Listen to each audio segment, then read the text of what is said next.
Araku parliament Rampachodavaram నియోజకవర్గంలో AP MP కూటమి అభ్యర్థి ప్రచారంలో దూసుకెళ్తున్నారు.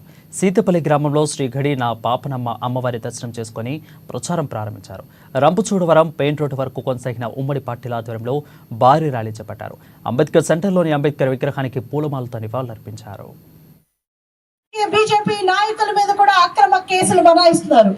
ఇవన్నిటి నుంచి విముక్తి జరగాలంటే ఈరోజు పవన్ కళ్యాణ్ గారు ఎంతో సుఖంగా ఉన్న జీవితం, చక్కగా షూటింగ్లు చేసుకుంటూ ఏసీ రూముల్లో ఉండగలిగిన పరిస్థితి, అలాంటిది ఆయన రాష్ట్రం కోసం ఒక ముందడుగు వేశారు.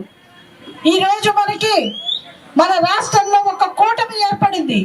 ఎందుకంటే ప్రతి ఒక్కరికి జీవితంలో చాలా సంతోషకరమైన జీవితం ఉన్నా కూడా ప్రజల కోసం ఆ జీవితాన్ని మనందరి చాలా మంది బయటికి రావడానికి కూడా భయపడే పరిస్థితి ఈ రోజు రంపచోడవరంలో ఉంది.